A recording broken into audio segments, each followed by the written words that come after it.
You are the business. The business is not you.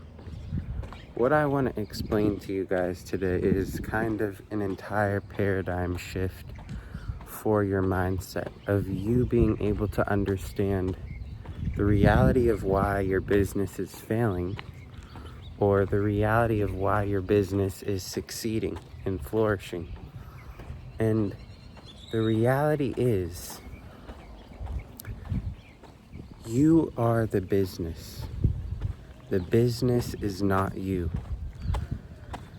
What this means is that everything that you do, every action that you take, every thought that you have, every decision you make, every ideology that you believe in goes into your work, goes into what you're dedicated at doing, goes into your business, whether that's just like in the other videos example, whether you're an artist, a painter, an entrepreneur, a business owner, an agency owner, you have a lemonade stand, whatever it is, you guys get the point.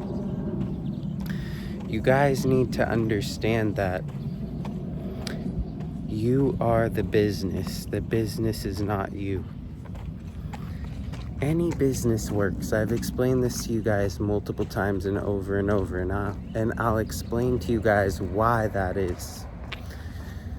I want you to think of a person who runs a successful business, and then I want you to think of a person who runs an unsuccessful business.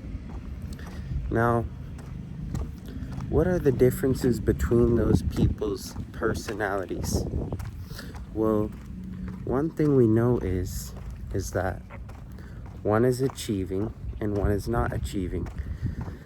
What we have to bring into the equation is the common variables that apply to every single person. The person that has the failing business and the person that has the successful business, these people both still have failures in their business, troubles in their business, difficulties in their business. This is a common factor, and we know this.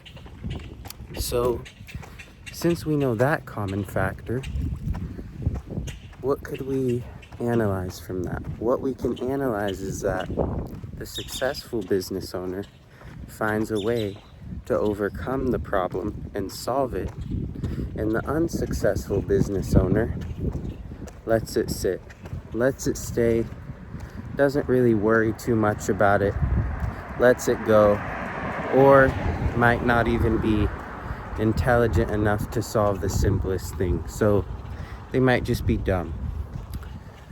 What you guys need to realize about this is that the ideology behind this is that we need to gather all the common factors that are a constant within business between the successful business owner and the unsuccessful business owner. If we can measure all of the constants, find all of the constants, then we can identify exactly who we need to become, how we need to act, and what we need to do in order to emulate the successful business owner. And I'm going to show you guys exactly how you can do that right now. There was the first way. The second way. The successful business owner and the unsuccessful business owner. You can have an idea, and you could have a successful business or an unsuccessful business. This is another common factor because all humans have ideas, even if you don't have a business. Ideas flow throughout all minds. So what I want you guys to realize is that whenever ideas come to a successful business owner's mind, what do you think they do? How do you think they react? They don't just let the idea go, especially if it's valuable. Now, the unsuccessful business owner might obtain an idea that could be the next multi-million-dollar idea. And they just don't simply act on it.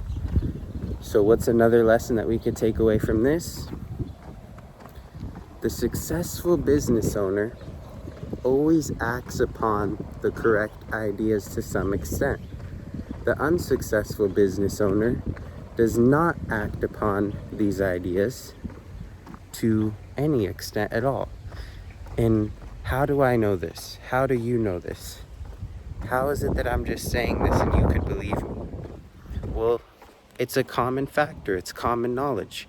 Because if the unsuccessful business owner had a good idea, then they acted upon it, they wouldn't be the unsuccessful business owner.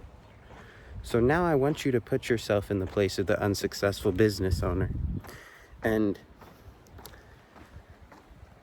ask yourself, how many ideas do you have that end up going through your mind and out? Forgot about it already. It's already gone. You never acted on it. If the unsuccessful business owner acted upon the great ideas that he had and implemented them, then he would at least to some extent have success. And throughout this video, you'll see that each topic is interchangeable. After this one, I could just add another one and another one and another one. This video could be so long, but I'm just going to give you guys a few so that you understand the concept in depth, and that way you guys could implement this and, figure out the rest for yourselves. If you're able to implement all this information that I'm giving you guys, then there's no reason why you shouldn't be making money, shouldn't be successful, and genuinely shouldn't be growing every single day. So there was another common factor identified. Here's the next common factor. Now, we just identified that ideas and basically the reactiveness to them. Now what I want you guys to think about is how many ideas are reacted to and in what manner. So as you see, we have kind of the main idea here, and then we could make subcategories and continue like a tree with tons of branches. And there's so many different aspects. This is why whenever you guys say, I have nothing to work on, I don't know what to do, how am I going to start getting better, how am I going to start making money, it's simply a fallacy, and you're just lying to yourself when you say that, because there's infinite ways, and I'm explaining that to you right now about how you can identify that. So now what we're going to go into is the reactiveness to the ideas. To what degree? The successful business owner does not act upon every single idea that he has.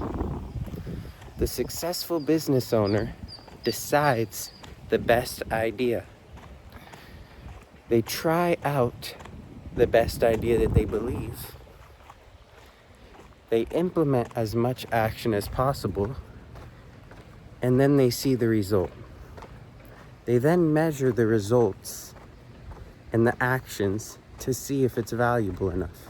If it is, they'll keep the idea and use it. And if it isn't, they'll search for a new idea. The unsuccessful business owner obtains a good idea, and we'll say that they're past the stage of just ignoring the idea. We'll say that they actually take the idea on. But we all know that business owners, entrepreneurs, people who want to be successful, don't just have one thought. They might have 5 thoughts, 10 thoughts, And their ideology behind it is that they're going to act behind every single different thought, put very, very little action into each thought to see if they can measure it that way. And I'll tell you guys exactly why this is the biggest and probably one of the most destructive factors to most entrepreneurs. So you guys got another common factor. You know what the successful business owner does, and you know what the unsuccessful business owner does. Now, the reason why this is such a detrimental factor for most people who are in the entrepreneurial space is because the input to the ideas they have is too small, to the point where they don't get to the measurable phase. The measurable phase is the most important phase that you could get to in order to seeing if your business is actually ever going to be good, if it's actually a good idea, if you actually can make this big, if this actually will work, and what you need to do to make it work. The issue is all these unsuccessful people, unsuccessful business owners, they never get to the measuring phase. You do not have enough data yet to measure whether it was a good idea or a bad idea. You cannot measure 10 different business models at once by putting a droplet of effort into each. You can't put 1 month of effort into a business model and then decide whether it's going to be a valid business model or not. Sure, you could put a month of effort into the business model and just say, oh, it's not for me, I don't like it. And that's completely different from it having the potential to be extremely successful and not. Which leads to another factor, which I'm not going to get too far into. I'm just going to give you guys kind of the idea of how I think, is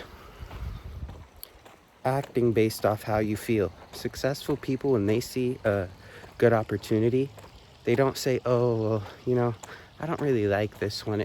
It takes too much work, you know. I don't really like it that much, so I'm just gonna forget about this one.